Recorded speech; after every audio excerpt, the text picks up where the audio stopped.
Hello, Happy Valley. Today's video is going to be on our first element of art known as line. Let's get started. The element of art known as line. The definition of line is a mark that is spanned between 2 points, or the path of a moving point. And there are many words that we use to describe lines. Lines can be horizontal, vertical, diagonal. Lines can be broken, zigzagged, wavy, curved, spiraled, thick, or thin. The abundance of words that we can use to describe a line are endless. But when we break it down to its most basic form, there technically are only 2 types of line: a straight line and a curved line. The rest of the lines are all variations or combinations of the 2 types. Just think about our alphabet.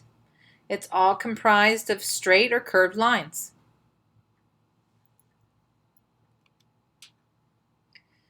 A descriptive line. These are the types of lines that help us understand what we're seeing.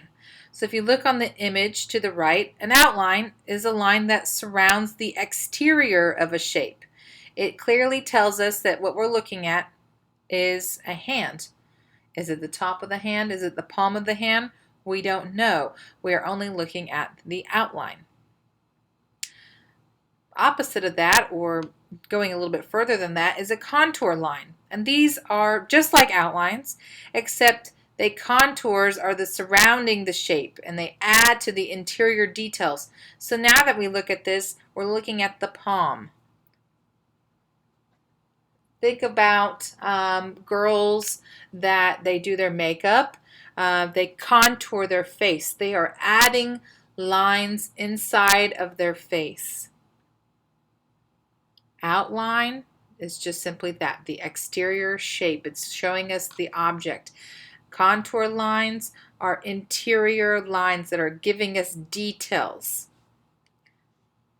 I like showing some images that work with line, some art pieces that work with line, and this appears to be a continuous line. If you look at the darker areas, it just looks like those lines have become closer together or smaller. The exterior parts, the background parts, the lines are they're further spread apart. There's a lot more space in between them. Here's an example of working digitally with line. So we've taken this photograph of a hand and then we have superimposed these lines onto this. This example just shows a continuous spiral. It appears as if it's just one continuous piece, but it starts to wave and vary in the backgrounds. But to show the details or the shadows in here, it just appears that they've shaded in between those spaces and adding a little bit more depth into those lines.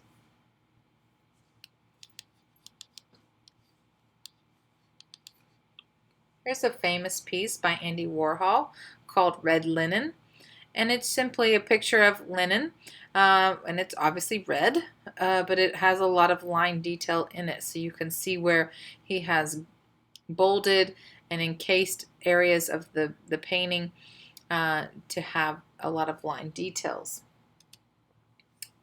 Another famous painting by Paul Signac. This one's called Still Life with Picture. And if you look at, there's lots of little tiny lines that are adding a lot of excitement to this piece. But you're able to see variations. So not just, the squiggles and tiny little lines, but we also have big, thick, bold lines of color.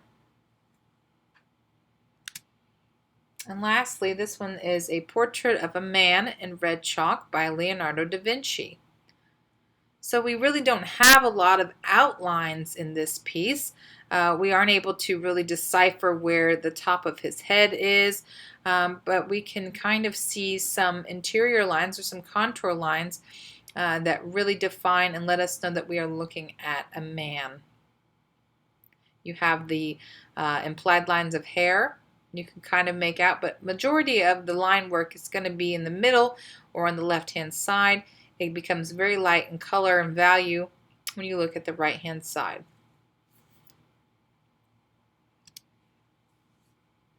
Now this is a fun activity, and I suggest you try this out on your own. If you have your own little piece of paper, you can try this. But a blind contour is drawing without looking at the paper. You're focusing on the subject. You're not looking at your paper. And a blind contour is an exercise that artists use to help them warm up or get ready whenever they're drawing. So it's designed to look ridiculous. And one of the ways I show kids how to do this is simple. Just write your name. Don't look at the paper, but just write your name. And that's something that we are so familiar with. We can actually write our names without even having to look because it's just so engraved in us. We've been doing it since we've been in kindergarten or even pre-K. Now I want you to try something a little bit harder. I'd like you to find an object in your room or in your house and just look at the object. Don't look at your paper and try to draw it. It's going to look really ridiculous. And that's what a blind contour is meant to do. It's just supposed to help you warm up, get ready, and also step away almost from the art piece that you're trying to create or the art that you're trying to create. So Pablo Picasso, if we look at the screen, this is a study by Pablo Picasso, and this obviously isn't a blind contour. Pablo Picasso is famous for being an excellent artist, very good at drawing. In fact, at the age of 7, he was able to draw better than some masters.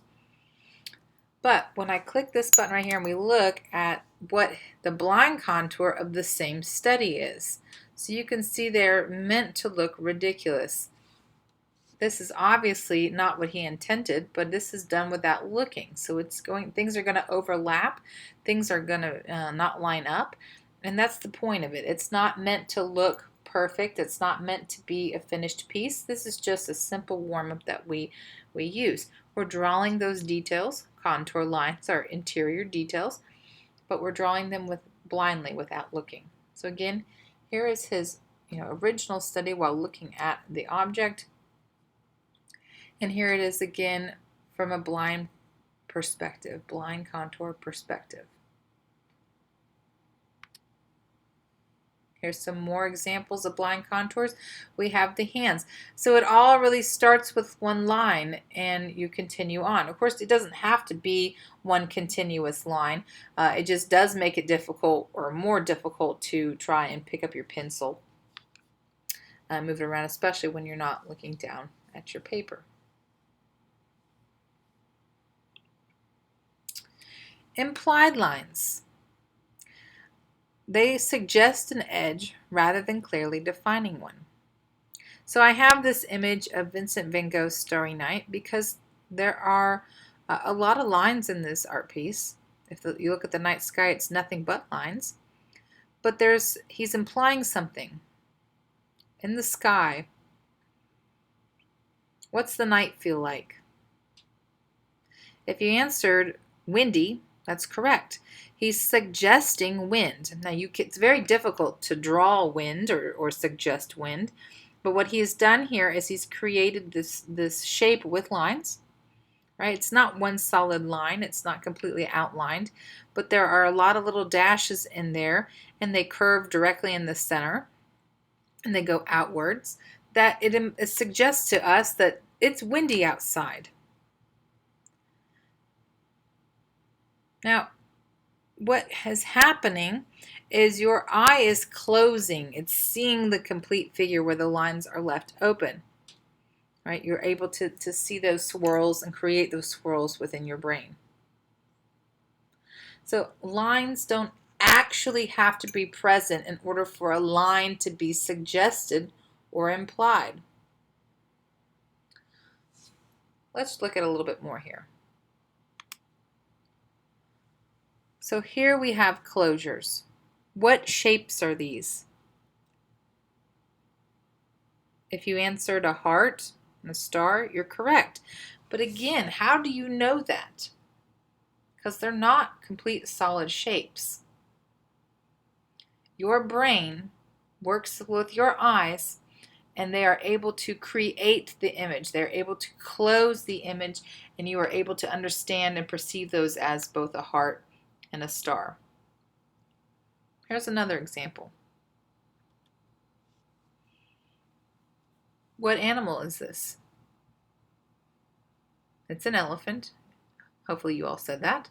But, again, it's not a full, complete elephant. So our mind's eye is able to complete this and see it as one piece, see it as a whole, suggest and close that object so that we see this as an elephant. So here's what I was talking about.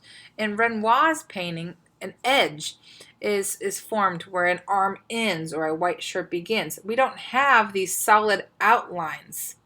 Okay, so where one shape ends, another one begins, we have these edges. These two things are running into each other.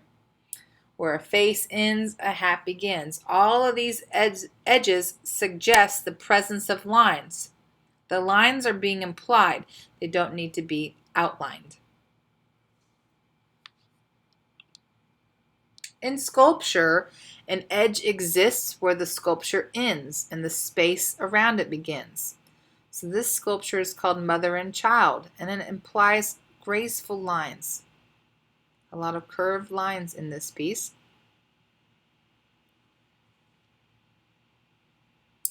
And when I say they're graceful lines, what makes them so graceful?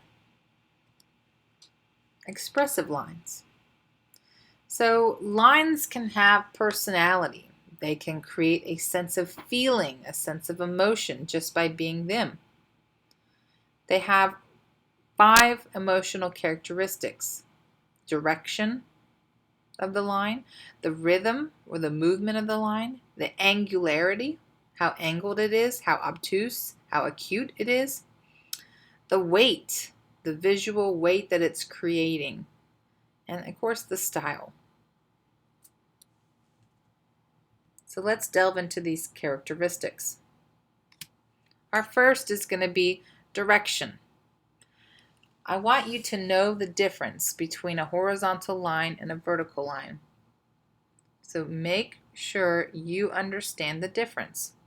But a horizontal line is one that lays flat. It runs east to west, right? Think of the horizon. When you look at a horizon, you're looking at that line that is running from east to west. Opposite of that is a vertical line.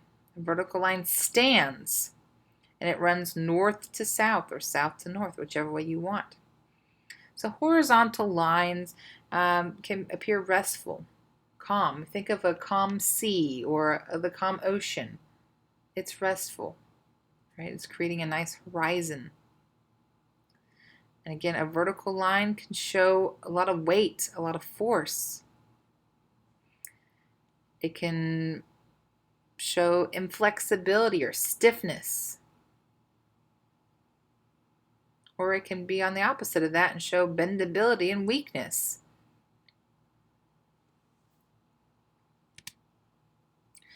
Diagonal lines. Now, they're generally thought to be ascending or descending.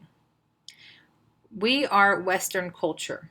Western culture is the United States, European, those countries are Western cultures, and we read books from left to right or papers from left to right. So when we look at a diagonal line, we generally associate it with ascending or descending. So if we have a line that looks as if it's ascending, it's going up, it's an idea that we have improvement. Opposite of that, if it looks like it's descending, we have a decline. It all just depends on your interpretation of an angle. But the majority of us, since we are from Western culture and we read left to right, are going to recognize a line generally as looking as if it's ascending. Rhythm, or the movement of a line. So rhythmic lines, they feel orderly. They feel predictable. They are easy to analyze, and it makes them relaxing. So a nice rhythmic line, like a little curved line or a dashed line, They give us the feeling of something relaxing. Now, opposite of that are arithmetic lines or irregular lines. They can feel disorderly, they feel unpredictable, and they can almost seem agitating. And if you look at the screen, you look down there at that bottom one, that is an agitating line. When I look at it personally, it gives me a sense of heightened agitation. Whereas the rhythmic lines are predictable. I understand where the pattern is going. I understand the direction it's going. Angularity. So angled lines. And acute angles are the really tight angles. So just here on the screen, those are acute angles.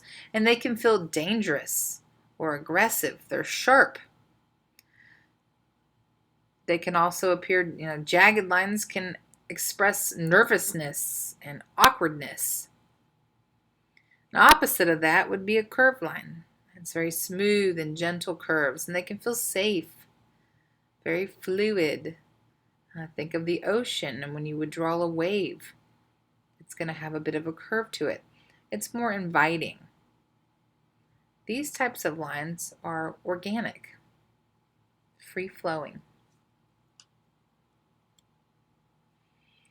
The weight of a line or thickness of a line. So a thin line feels delicate, feels graceful, feels easily breakable. And then a thick line can feel bold, aggressive, difficult, and even sometimes angry. So varying your differences in lines can also vary your differences in emotions and feelings. And last but not least, you have style. So the way that the style is created. A dashed or dotted line implies a trail or like a cut line. You see those on papers where you see the dashed line or the broken line. It's a trail. It's, rip off the paper or cut off the paper. Varying widths in line, so having thick and thin, offers a sense of motion or speed. Your eye tends to follow through that line, generally from left to right, but it is giving you the sense of motion. And then a textured line. It can feel hand-drawn, and there's a bit of personality to it or personal touches into it. It doesn't feel computer-generated.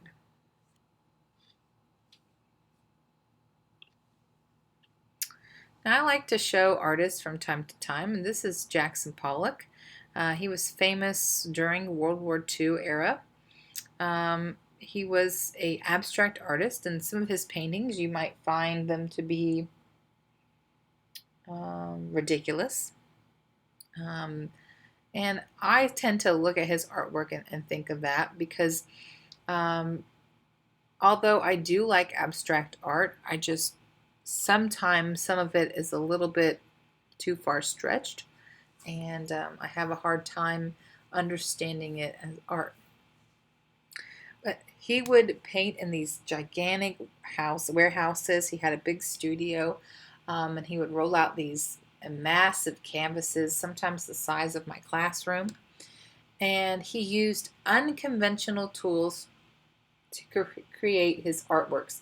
What I mean by that is a conventional tool of painting is something that you would associate with painting. A paintbrush, a canvas, water. These are conventional tools that you use when painting.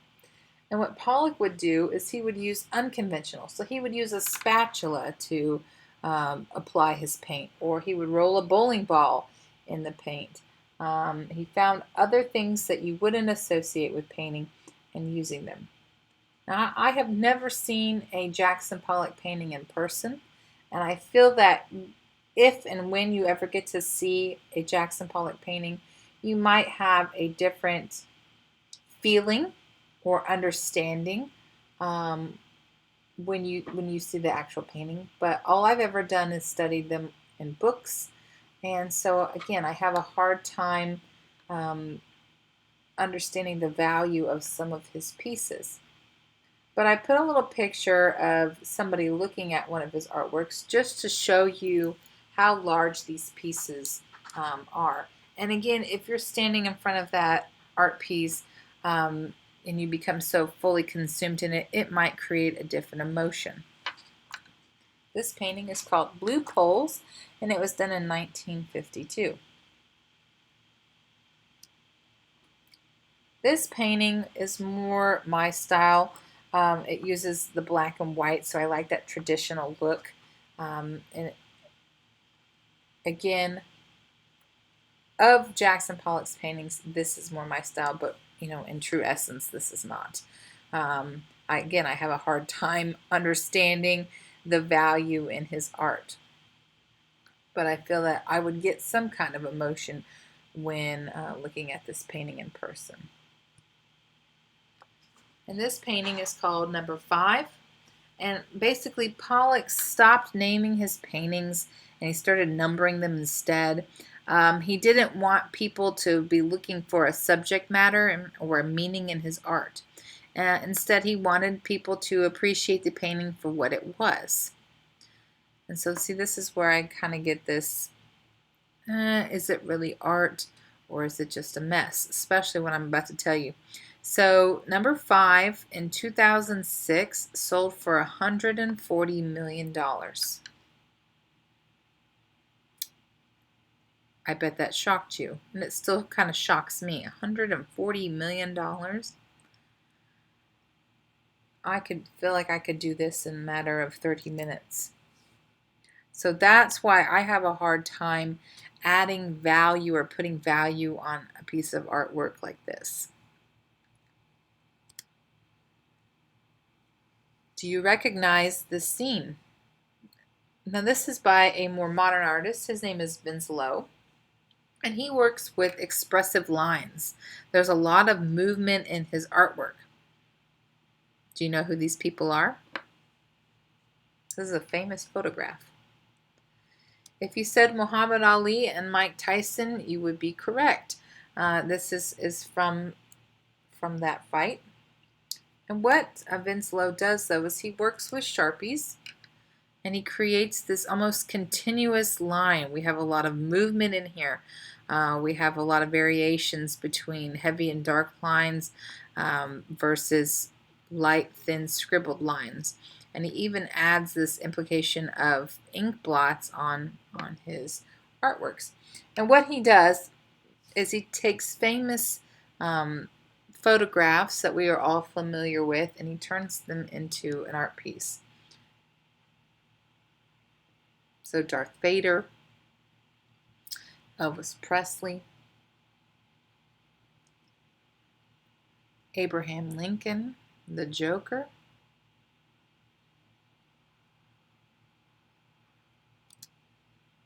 Samuel L. Jackson, Mr. Bean,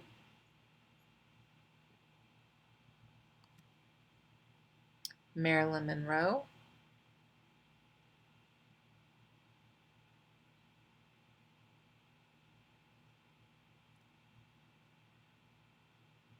Bob Marley,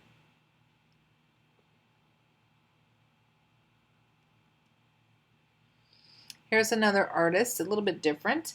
Her name is Jen Stark, and she creates lots of line patterns and variations of line using color, though. She adds the element of color into her art pieces, but she varies these drip effects with black and white versus color, and so this is her art pieces.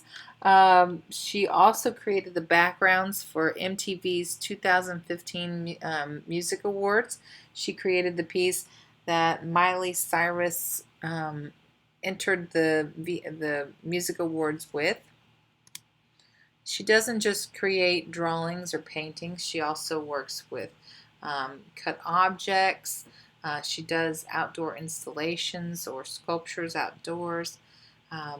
She is a multimedia artist. She also creates things on the computer. Here she's just created repetition of lines.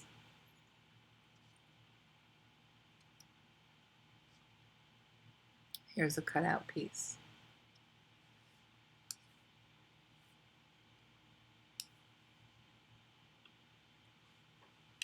The Zentangle method, or tangling patterns. And this is a fairly recent new art movement or art method. I would say introduced in the early 2000s. And it's a doodling form of art, created through lines and patterns. When an artist works with the Zentangle method, are they don't prepare for it, so they have unexpected results. There are no mistakes, and Zentangle's just taking a different path. Now, one of the ways that they can break up their imagery is through a string. And a string is a random line created within an area. And so that the string, you break it up. Here's an example of a string. It's a random drawing, and this is a double helix string, so you have two lines running parallel to each other. And so in each space, they have a different pattern, a different design going into those spaces.